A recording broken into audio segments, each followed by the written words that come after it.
அன்பு ஜோதிட சொந்தங்களே வணக்கம். தாய் தந்தை குரு தெய்வத்தின் ஆசிகளுடன் நான் உங்கள் ஆஸ்ட்ரோ வர்க்க மூர்த்தி. இன்று நாம் காண இருப்பது விசுவாவசு வருடத்தோடைய ஆவணி மாதத்திற்கான மிதுன ராசிக்கான பலன்கள். இந்த மிதுன ராசி இந்த ஆவணி மாதத்துல எத்தகைய சாதகமான பலன்களையும் எந்தெந்த விஷயங்கள்ல கவனமாகவும் இருக்க வேண்டும் என்பதை கொஞ்சம் விரிவா நம்ம இந்த பதிவுல பார்க்க போறோம். மிதுன ராசி நண்பர்கள் இந்த காலகட்டத்துல கொஞ்சம் உடல் உஷ்ணத்தோட உணர்வீங்க. உடல் சூடு அதிகரிக்கும்.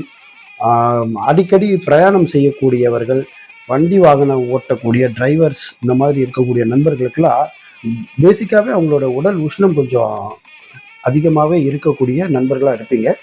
அந்த மாதிரி நண்பர்களுக்கு மேலும் தன்னுடைய உடல் உஷ்ணத்தை அதிகரிக்கக்கூடிய காலமாக இந்த ஆவணி மாதம் இருக்கு. அப்போ அதிலிருந்து எப்படி நம்மளை தற்காத்து கொள்ளணும் அப்படி சொன்னால்,